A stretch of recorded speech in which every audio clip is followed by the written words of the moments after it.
আমার সম্পূর্ণ বিশ্বাস যে ওর স্বামী হবার দরুন তুমি ওকে আটকাবার চেষ্টা নিশ্চয়ই করেছ।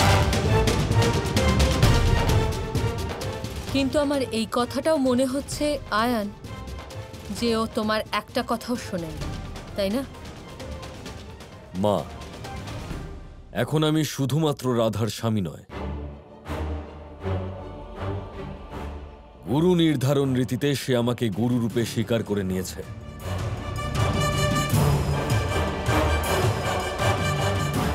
এখন আমি সম্পূর্ণ রীতি অনুযায়ী রাধার গুরুও বটে।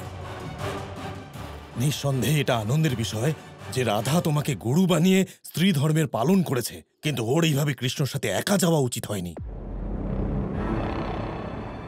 বাবা, আপনি ভীষণ ভালো, সে কারণেই সবসময় রাধার মধ্যে কিছু না কিছু ভালো খুঁজে বার করে। হ্যাঁ, ও গুরু আমাকে বানিয়েছে ঠিকই, কিন্তু ওই কৃষ্ণর গুরু হতেও রাজি হয়েছে।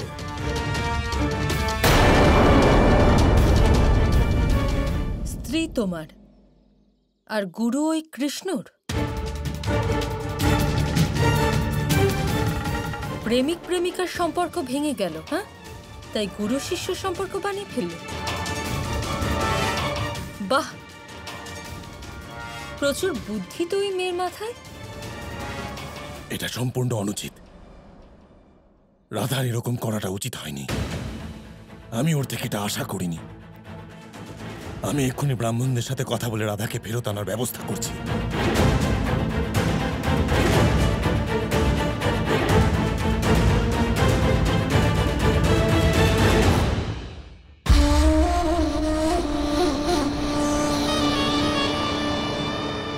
ভালো হয়েছে তুমি এসে গেছো মা। ওই মায়াবী কৃষ্ণ এখানে বিরক্ত করে মারছে আমাকে।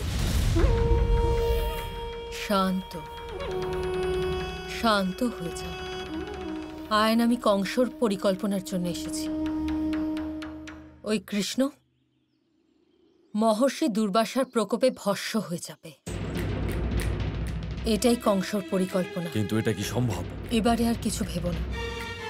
আমাদের প্রথম কাজ রাধাকে কৃষ্ণর থেকে দূরে এখানে এই আশ্রমে আনতে হবে। কিন্তু কি করে?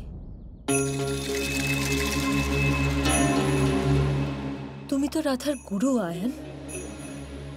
তোমার প্রতিটা আদেশ পালন করাটা ওর পরম ধর্ম, বুঝলে? এবারে রাধা কৃষ্ণর পতনের শুরু হবে। এবারে চিন্তা করার সময় ওদের, আমার পুত্রের নয়। স্ত্রী তো তোমার হয়ে গেছে আয়ান। এবারে আমি আর কংস মিলে ওকে তোমার দাসী বানিয়ে দেব।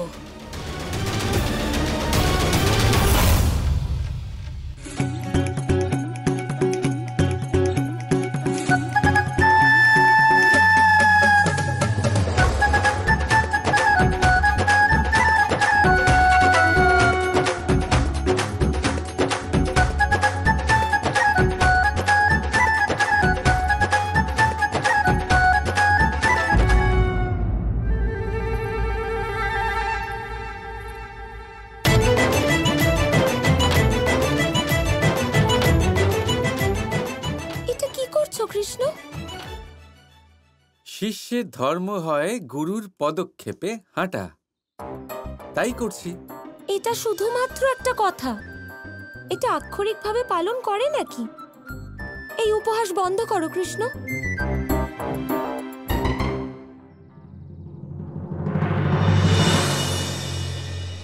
আমাদের পদচিহ্ন একে অপরের থেকে আলাদা থাকতে পারে না রাধা, তাদেরও একই হতে হয়।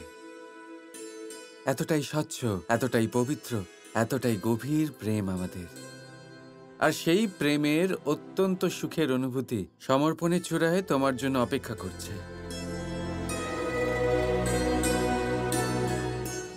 আমার যাত্রা শুধু কর্তব্য পালন করার চূড়া অবধি। আমাকে সেই পথেই হাঁটতে হবে, আর আমি তা করব। যখন আমাদের যাত্রা পথ আলাদা, তখন আমরা এক কি করে হতে পারি?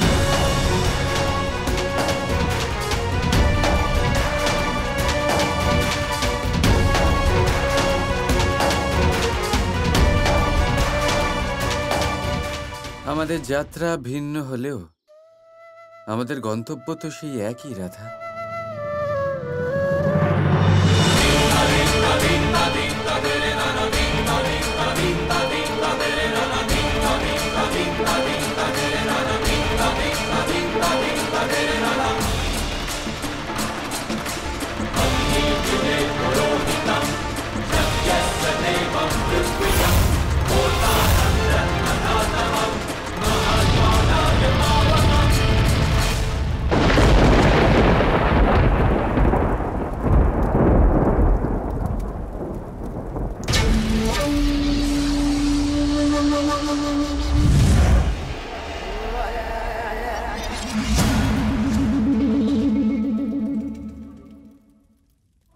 মহারাজ, গত ৮ প্রহর ধরে আপনি এই যজ্ঞ করে চলেছেন শুধুমাত্র এই বেল ফলের জন্য। এটা কোনো সাধারণ বেল ফল নয়, এটা রাধা কৃষ্ণের প্রেম বিরহের অতি প্রয়োজনীয় অন্তিম মহান অস্ত্র হতে চলেছে।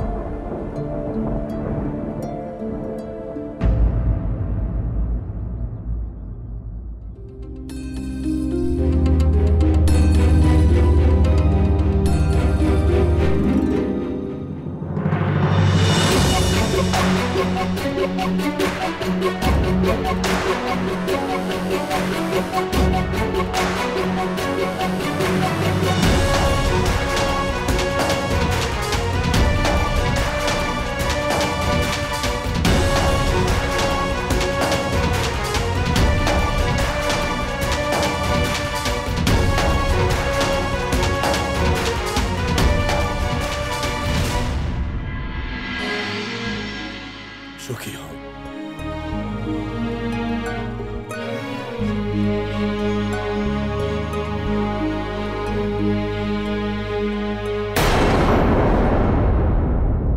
ভীষণ বিড়ম্বনা রাধা, তুমি চরণ ছুঁলে তোমাকে আশীর্বাদ দিতে হবে। কি আশীর্বাদ দেব? তুমি এখানে এসেছিলে আমার পুত্র আয়ানের স্ত্রী হয়ে, আমার কুলবধূ হয়ে।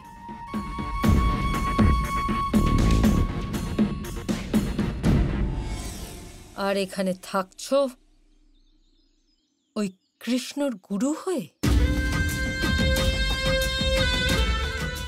তোমার নিজের বিচারধারার পবিত্রতা রাধা,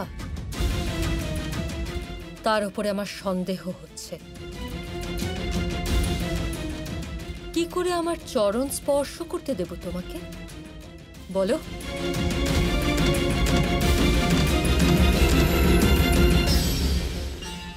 মা, বাবা, আমাকে ক্ষমা করে দিন। হ্যাঁ, যাই হয়েছে তা আমার হাতে ছিল না। সামনে ব্রাহ্মণরা দাঁড়িয়েছিলেন আর কৃষ্ণের তর্পণও গুরুত্বপূর্ণ ছিল। যদি আমি ওর গুরু হতে অস্বীকার করতাম তাহলে আমার না বলায় আমাদের কুলের অপমান হতো। তাই উগ্রপতি বাবু,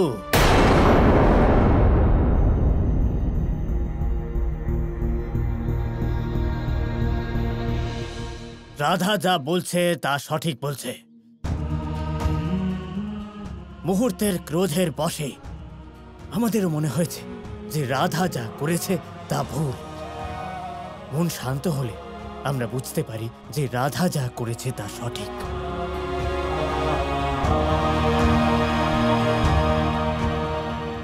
অন্যায় তো কৃষ্ণ করেছে। ওই রাধাকে ধর্ম সংকটে ফেলেছে।